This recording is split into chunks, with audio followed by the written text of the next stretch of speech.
కంటోన్మెంట్లో వార్తలు చూసేవాళ్ళు కాబట్టి మీ బాధ్యత ఎక్కువ పెరిగింది. వాస్తవంగా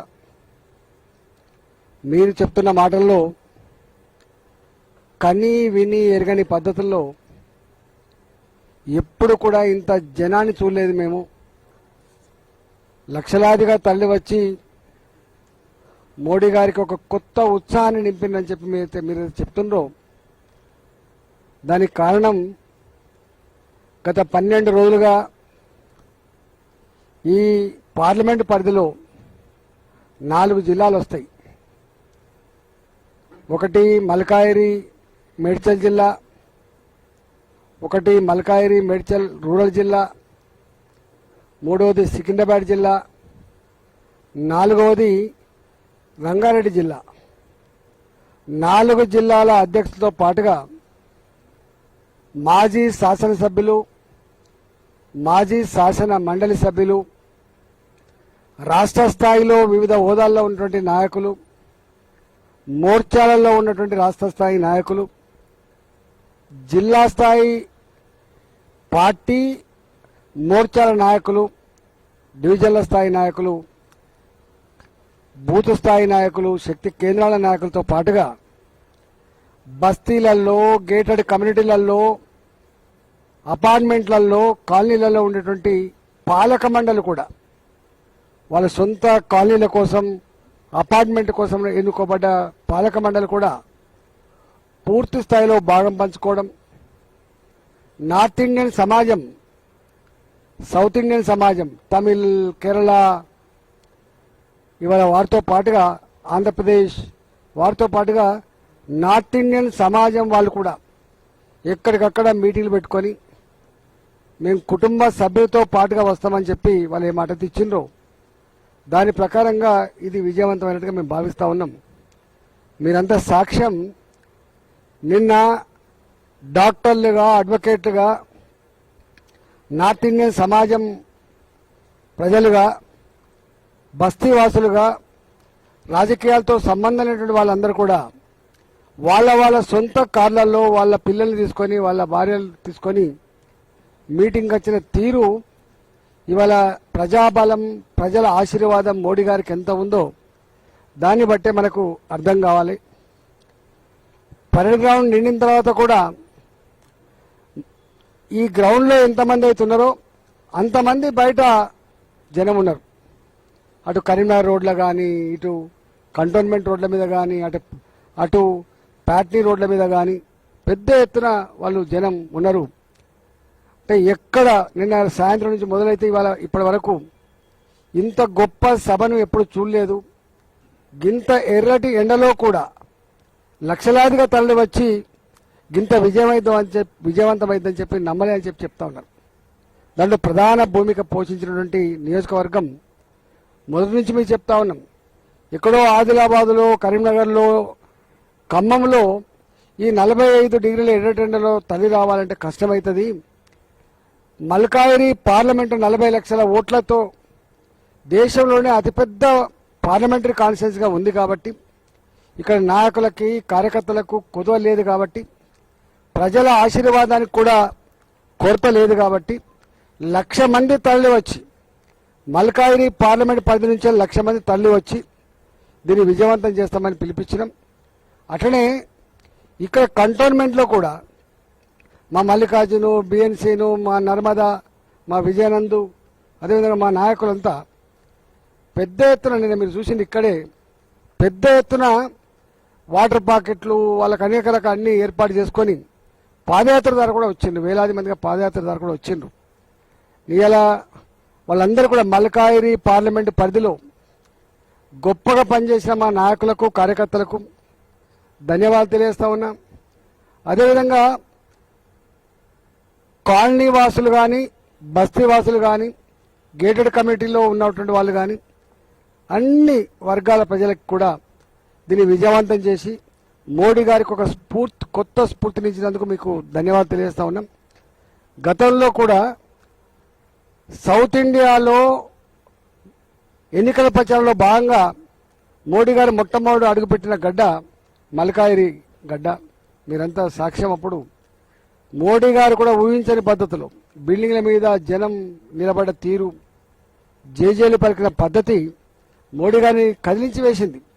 అనేక సభలలో వారు చెప్పుకున్నారు, క్యా తెలంగాణ హై, క్యా ప్రజా హై అని చెప్పి ఎట్లా చెప్పుకున్నారో దాన్ని తలపించే పద్ధతిలో, దాన్ని తలదన్నే పద్ధతిలో కూడా నిన్నటి సభ ఇంత ఎరటిలో సక్సెస్ కావడం అనేది ఇలా చాలా గొప్పగా భావిస్తా ఉన్నాం. దాన్ని బట్టి అర్థం కావాలి, రేపటి భవిష్యత్తు భారతీయ జనతా పార్టీది మాత్రమే అని చెప్పి మేము చాలాసార్లు చెప్పినాం. చాలామంది మీకు ఉన్న ఎమ్మెల్యేలు 8 సీట్లే కదా, మాకున్న పార్లమెంట్స్ 8 కదా అని మీరు చాలామంది అంటున్నారు. కానీ ఈ రాష్ట్ర చరిత్రలో గతంలో ఏపీగా ఉన్నప్పుడు కానీ ఇప్పుడు కానీ సొంతంగా అసెంబ్లీ ఎన్నికల్లో నిలబడేటువంటిది భారతీయ జనతా పార్టీ 8 సీట్లు గెలిచింది. మేము ఏ పార్టీతో అలయన్స్తో 8 సీట్లు గెలవలేదు, సొంతంగా 8 సీట్లు గెలుచుకున్నాం. అనేక సీట్లలో మేము నంబర్ 2 స్థానంలో ఉన్నాం. మీకు తెలుసు, కరీంనగర్ కావచ్చు, అది హుజరాబాద్ కావచ్చు, అది కోరుట్ల కావచ్చు, అనేక దిక్కుల మేము సెకండ్ స్థానంలో ఉన్నాం. మేము ఎలిమినార్ కావచ్చు, అంటే దాదాపు ఒక 20-25 స్థానాలలో మేము సెకండ్ పొజిషన్లో ఉన్నాం. ఇవాళ వెంటనే వచ్చిన 5 నెలల కాలంలో 6 నెలల కాలంలో వచ్చిన పార్లమెంట్ ఎన్నికల్లో 35% ఓట్లు సాధించి హాఫ్ ఆఫ్ తెలంగాణ 17 పార్లమెంట్ సీట్లుంటే 8 పార్లమెంట్ సీట్లు గెలుచుకున్నటువంటి చరిత్ర తెలంగాణకున్నది. అందులో ముఖ్యంగా ఎన్నడూ కూడా గెలుచుకొని ఇవాళ మేము గతంలో సికింద్రాబాద్ గెలుచుకున్నాం, గతంలో కరీంనగర్ గెలుచుకున్న చరిత్ర ఉంది, గతంలో బీజేపీ గెలుచుకున్న చరిత్ర ఉంది, కానీ ఆదిలాబాద్ కూడా గెలుచుకున్న చరిత్ర ఉంది. ఎక్కడ ఎన్నడూ గెలవనటువంటి మల్కాయిర్ కూడా 4 లక్షల మెజార్టీతో గెలిపించిన చరిత్ర మల్కాయిర్కి ఉంది. నేను 2 సంవత్సరాలు తిరుగుతున్నా, నేను ఒక్కనాడు కూడా వదిలిపెట్టకుండా ఏదైనా బయట అవుట్ ఆఫ్ స్టేషన్ పోతే తప్ప, పార్లమెంట్ సమావేశాలు పోతే తప్ప, హైదరాబాద్లో ఉన్నామంటే పార్లమెంట్ ఉన్నట్లు లెక్క. మాది సెంట్రల్ లొకేటెడ్ కాబట్టి మేము చూస్తున్న వాళ్ళ అనుబంధం, వాళ్ళ ప్రేమ, వాళ్ళు సమస్యల కోసం వచ్చే తీరు చూస్తూ ఉంటే చాలా గొప్ప స్పందన ఉంది. అంటే ప్రజలు అక్కడే చేర్చుకున్నారు. ఎవరు కూడా ఇలా కాంగ్రెస్ పార్టీ ఇక్కడ ప్రజాప్రతినిధులు లేరు, మీకు తెలుసు, ఒక ఎమ్మెల్యే ఇక్కడ కంటోన్మెంట్ ఉంటుంది తప్ప ఎక్కడ లేరు. బీఆర్ఎస్ పార్టీ వాళ్ళు ఇది మాది అధికార పార్టీ కాదు కాబట్టి మాకు పనిచేయరని చెప్పి వాళ్ళు వదిలిపెట్టిండ్రు. ఇవాళ అంతో ఇంతో ప్రజల మధ్యలో ఉండి ప్రజల సమస్యలు పట్టించుకొని పరిష్కరిస్తున్నటువంటి పార్టీగా భారతీయ జనతా పార్టీ ఉంది. ఇవాళ మేమున్నాం కాబట్టి ఈ ఒరవడిని, ఈ పరంపరని రాబోయే కాలంలో కూడా కొనసాగించే ప్రయత్నం చేస్తాం. మేము డివిజన్ల వారిగా మీటింగ్ పెట్టుకున్నా, నియోజకవర్గాల వారిగా మీటింగ్ పెట్టుకున్నా, మొన్న పార్లమెంట్ వారిగా మీటింగ్ పెట్టుకొని చేసుకున్నాం. మళ్ళీ ఒక 2-3 రోజుల పరిధిలోనే తప్పకుండా మా పార్లమెంటు పరిధిలో ఉన్నటువంటి పార్లమెంటు స్థాయి నుంచి మొదలుపెట్టి బూత్ స్థాయి వరకు ఉన్నటువంటి క్రియాశీల నాయకుల, కార్యకర్తల యొక్క ఒక మంచి మీటింగ్ కూడా పెట్టుకొని మరోసారి ధన్యవాదాలు చెప్పేటువంటి ప్రోగ్రాం చేస్తాం. నేను ఒకటే ప్రజలకు, మల్కాయిరి ప్రజలతో పాటుగా తెలంగాణ ప్రజానికానికి వినమ్రంగా నేను విజ్ఞప్తి చేస్తున్నా. మోడీ గారు 2014 అధికారం చేపట్టిన తర్వాత ఒకటొకటిగా ఇలా కొట్టుకుంటూ దాదాపు 21-22 రాష్ట్రాలలో భారతీయ జనతా పార్టీ అధికారంకి వచ్చింది. సంకీర్ణ రాజకీయాలు అందులో 5 ఏళ్లకే ముఖం పొత్తే ఈ రోజులలో 3వసారి దేశ ప్రధానమంత్రిగా ఆయన ఎంత ప్రజల హృదయాలలో చోటు సంపాదించుకోవడం మనం చూస్తూ ఉన్నాం. కాబట్టి ఇలా ఒకసారి అధికారంకి వస్తే ప్రజల ప్రేమను శాశ్వతంగా పొందే పార్టీగా భారతీయ జనతా పార్టీ చరిత్రకెక్కింది. అది గుజరాత్, ఇలా 30 ఏళ్ళు అవుతుంది వరుసగా రావడం. ఇవాళ మధ్యప్రదేశ్ 20 ఏళ్ళుగా వరుసగా మేము అధికారంలో ఉన్నాం. ఇవాళ అస్సాం 15 ఏళ్ళు, మహారాష్ట్ర, ఇట్లా ఎక్కడ చూసినా ఒకసారి వచ్చిందంటే మేము ప్రజా సమస్యల పరిష్కారంలో, ప్రజల మధ్య ఉంటమాడంలో, ప్రజారంజకమైన పరిపాలన చేస్తామనడంలో అది అంతకంటే నిరసన ఏమి ఉండదు. కాబట్టి రేపు తెలంగాణ కూడా అప్పుల ఊబిలో ఉన్న తెలంగాణ, ఇవాళ ఏ సమస్య పరిష్కారం కాక అన్నమో రామచంద్ర అని చెప్పి దుఃఖిస్తున్న తెలంగాణ రైతుల, తెలంగాణ యువకుల, తెలంగాణ మహిళల, తెలంగాణ విద్యార్థుల యొక్క ఈ అన్ని రకాల సమస్యల పరిష్కారం ఒకటే ఒక మార్గం. భారతీయ జనతా పార్టీని మీరు ఆశీర్వదించండి, రేపు గెలిపించండి. ఇవాళ ఈ అప్పుల ఊబిలో ఉన్న తెలంగాణను ఇవాళ గొప్ప రాష్ట్రంగా తీర్చిదిద్దే బాధ్యత. దేశ చిత్రపటం మీద హైదరాబాద్ అంటే ఒక గ్లామర్, తెలంగాణ అంటే ఒక గొప్ప రాష్ట్రం అనే ఫీలింగ్ అయితే ఉందో ఇవాళ అది మొత్తం కనుమరుగైపోతున్న పరిస్థితుల లోపల తప్పకుండా ఇవాళ నిరుద్యోగ సమస్య కావచ్చు, మహిళల సమస్య కావచ్చు, విద్యార్థుల ఫీ రీయింబర్స్మెంట్ సమస్య కావచ్చు, అవుట్ సోర్సింగ్ ఉద్యోగుల సమస్య కావచ్చు, ఉద్యోగుల పీఆర్సీ సమస్య కావచ్చు, రైతులకు సంబంధించినటువంటి సమస్యలు కావచ్చు, ఇవన్నీ తీరాలంటే ఇవాళ రేవంత్ రెడ్డి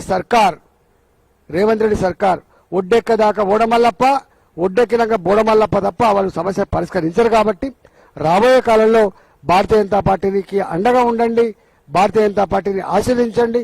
తప్పకుండా మీరు మెచ్చే, మీరు నచ్చే ప్రజల సమస్యలు పరిష్కరించే ప్రభుత్వం మీ ఆశీర్వాదంతో వస్తుందని చెప్పి మీకు తెలియజేస్తూ మరొకసారి మీ అందరు కూడా అభినందన తెలియజేస్తున్నా.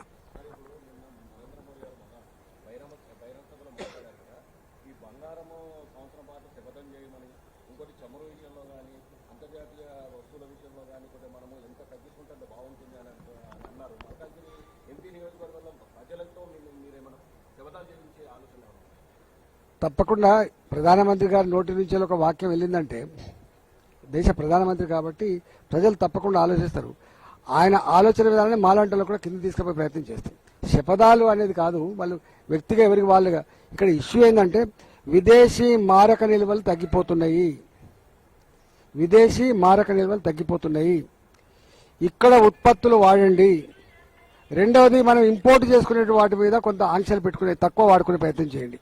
అందులో ముఖ్యంగా ఆయిల్స్, తినే ఆయిల్స్ కావచ్చు, మనం వెహికల్లో వాడుకునేటువంటి ఆయిల్స్ కావచ్చు, బంగారం కావచ్చు. మనకి బంగారం మీద మోజు ఉంటుంది. అంటే ఇప్పుడున్న పరిస్థితిలో ఇంత సంక్షోభ సమయంలో మీకు తెలుసు అన్ని దేశాలు, యూరోపియన్ దేశాలు, అన్ని దేశాల్లో కూడా ఈవెన్ ఇంక్లూడింగ్ అమెరికా ఎట్లా పెట్రోల్ ధర పెరిగినాయి, ఎట్లా గ్యాస్ ధర పెరిగిందో మీరు చూస్తూ ఉన్నారు. కాబట్టి యుద్ధం తక్కువ రోజులే అయినప్పటికీ కూడా యుద్ధం తీవ్రత ఎంత ఎక్కువ ఉందో మనం చూస్తూ ఉన్నాం. కాబట్టి ఇట్లాంటి గంభీరమైన సమయంలో ప్రధానమంత్రి ఉండొచ్చు కాక, కానీ దీన్ని కంట్రోల్ చేయగలిగే కెపాసిటీ ప్రజలకు మాత్రమే ఉంటుందని చెప్పి వారు చెప్పిండ్రు. కాబట్టి డెఫినెట్గా ప్రజలు దాన్ని అందిపుచ్చుకుంటారని చెప్పి అనుకుంటారు. అంటే ఈ సభలో ఈ అంశాన్ని ఇంత గొప్పగా, ఇంత ఎఫెక్ట్గా చెప్పగలిగిందంటే, ఇంత బాధతో చెప్పగలిగిందంటే దాని తీవ్రత ఎంత ఉందో మనకు అర్థం కావాలి. ఇవాళ టక్కన పెట్రోల్ ధర పెరిగిన లొల్లి పెడతాం మనం, గ్యాస్ ధర పెరిగిన లొల్లి పెడతాం మనం, రేపు బంగారం ధర విపరీతంగా పెరుగుతా ఉంది. సామాన్యుడికి పుత్తల తాడు కూడా కొనుక్కొని పరిస్థితున్నది. బంగారం మన ధర తక్కువ, మొత్తం అంతా కూడా ఇంపోర్టెడ్ బంగారమే వస్తుంది. కాబట్టి make in India, made in India కావాలి. Make in India, made in India, ఇక్కడ చదువుకున్న పిల్లలకు ఉపాధి దొరుకుతుంది. ఇక్కడ ఉత్పత్తి అయ్యే వస్తువు అమ్ముడు పోతే ఇక్కడ కంపెనీలు ఎదుగుతాయి. 4 కంపెనీలు ఎక్కువ వస్తే 4 ఉద్యోగాలు ఎక్కువ వస్తాయనే భావన ఉంటుంది. కాబట్టి తప్పకుండా ఇవాళ మోడీ గారు ఇచ్చిన పిలుపును అందిపుచ్చుకోవాలని చెప్పి మేము కూడా వినమ్రంగా విజ్ఞప్తి చేస్తున్నాం.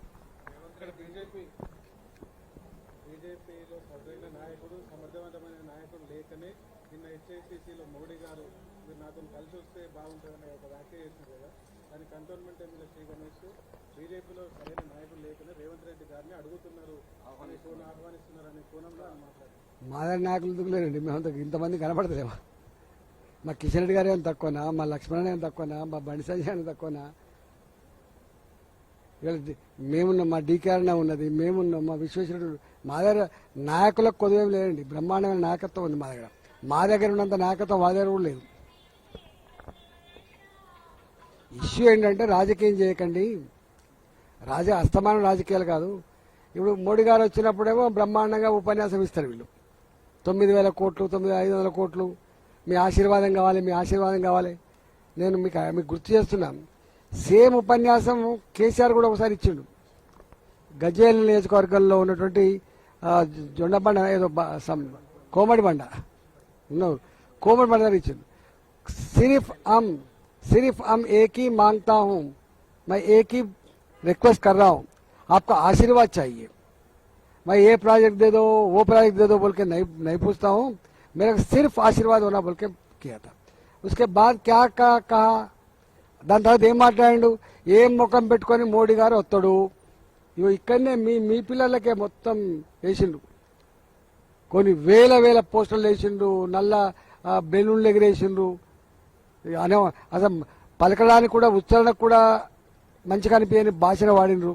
ఏమైపోయిన వీళ్ళు కూడా ఏమంటారు, 8 మంది పార్లమెంట్ సభ్యులు గెలిపిస్తే మీరు ఏం వరగబెట్టిండ్రు, మీరు ఏం తెచ్చిండ్రు, గాడిద గుడ్డ అని చెప్పి కూడా మా మీద మాట్లాడిండ్రు. మళ్ళా నేను నిన్న మాట్లాడినా, కేంద్రం కనుక సపోర్ట్ చేయకపోతే నువ్వు గ్రామ పంచాయతీ సిబ్బందికి జీతాలు ఇవ్వగలవా? మున్సిపాలిటీలో జీతాలు ఇవ్వగలవా? కంటోన్మెంట్లో జీతాలు ఇవ్వగలవా? ఇవ్వలేం. ఇవాళ కేంద్రం నుంచి వస్తున్నాయి కాబట్టి ఈ మాత్రమైనా ఇట్లా ఉంది. ఇచ్చినావా నువ్వేమైనా ఫీ రియంబర్స్మెంట్? అంతకుముందు 2 ఏళ్ళు, నీ దగ్గర 2.5 ఏళ్ళు ఇచ్చినావా?